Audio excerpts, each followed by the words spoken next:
Hi, everyone.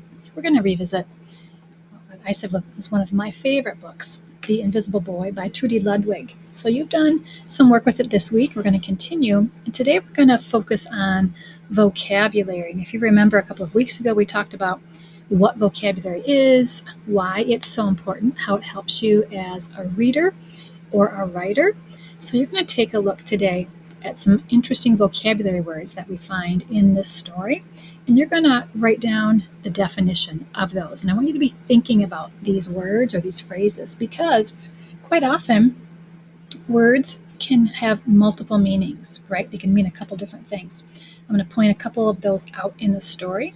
And I also want you just to look at how the author uses some really interesting words, right? As we are reading and writing, we should be storing some of those new words in our toolbox so that we can use a little bit later. Okay, look at this very first page. This is when it asks us right away, can you see Brian, the invisible boy? I want you to think about, what does the word invisible mean? Okay, we talk about how there is literal language and non-literal. So that literal language is what does it mean to be invisible? What does that actually mean? But in this situation, it means something a little bit different, right?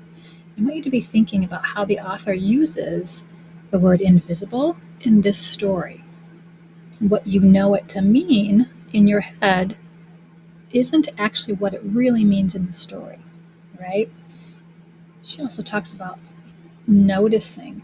It's a really good word, right? In Zealand, we have Be Nice schools. Where I teach at Lincoln, we are a Be Nice school. And the N in the word nice stands for notice. How do we notice other people and what their situation is? And what do we do about that? Okay, so there they are, part of his classmates. I also want to point out to you, remember these two friends who were whine, and they would complain, right? One didn't use his inside voice, right? Uses the outside voice way too much.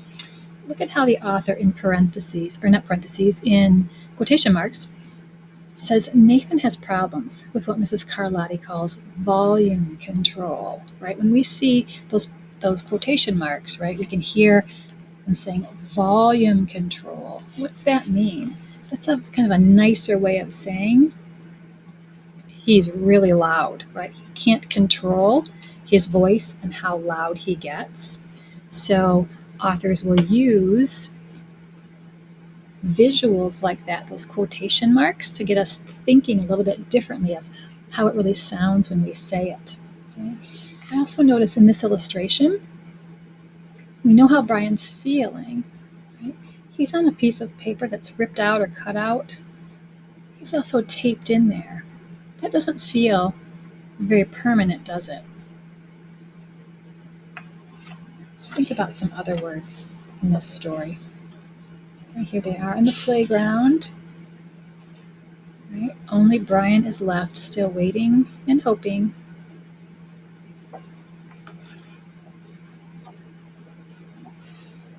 Just revisit some of these pages.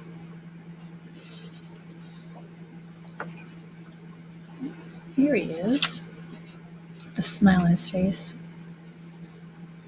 Do you remember when Justin was introduced to the class? Look at what it says down here. Some of the other kids sneak looks at Justin, trying to figure out if he's cool enough to be their friend. Cool enough. Think about that word cool. That's one of those multiple meaning words, right? If something's cool, it would be cold to the touch, right? It's not warm. But what does it mean when it's used here? If he's cool enough to be their friend, that has a different meaning, right? And knowing those two vocabulary words, even though they're spelled the same, right? They have different meanings. And so there are a lot of words that we can use that have more than one meaning. So if he's cool enough, that just means, is he going to be like a good friend, and is he going to be somebody who people like, right? Here he is in the lunchroom again. Here's Justin, probably his first day at school, right? And he's bringing his culture to the lunch table, which is different than anybody else may have seen before. His kids don't seem to be very kind to him. So even though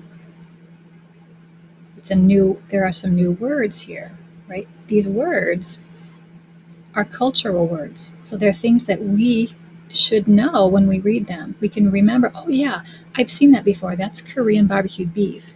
That helps you to understand, right, someone else's maybe culture or what they eat based on their heritage. And those are good things to know. So just because it doesn't pertain to you or you don't eat that particular food doesn't mean you shouldn't know that word and know about it.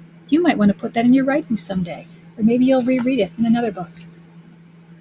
Okay. Oh, here's another page where they use that word cool again. Remember right here when Emilio is telling Justin to come play tetherball? And he says, "Sorry, I gotta go," says Justin. "By the way, that's a really cool drawing," he adds before taking off. So if he says it's a really cool drawing, what does he mean by that? He means it's awesome, right? It's really great. It's a really cool drawing. So that word cool again shows up. And here they are towards the end, getting together in a group of 3. Mrs. Carlotti, she looks like a really kind teacher. She's giving them a really fun assignment to do too. You can tell by looking at their faces, right? They're excited to show their talents on this particular assignment. Right? I love how they come together in the end.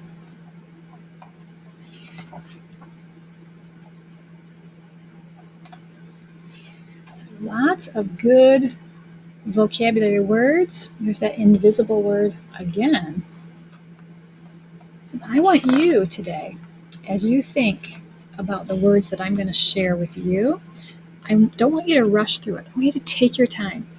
Maybe it's a multiple meaning word, and you could write down 2 definitions of the word. Right? What does it mean to you, and how else could you use it in a sentence? So be thinking about vocabulary, because that's such an important part of becoming a stronger reader and a stronger learner. And then I think we're going to continue next week working on The Invisible Boy for at least a couple of days. We're also going to work on some Women's History Month stuff as well. All right, we're going to be finished and have some time off.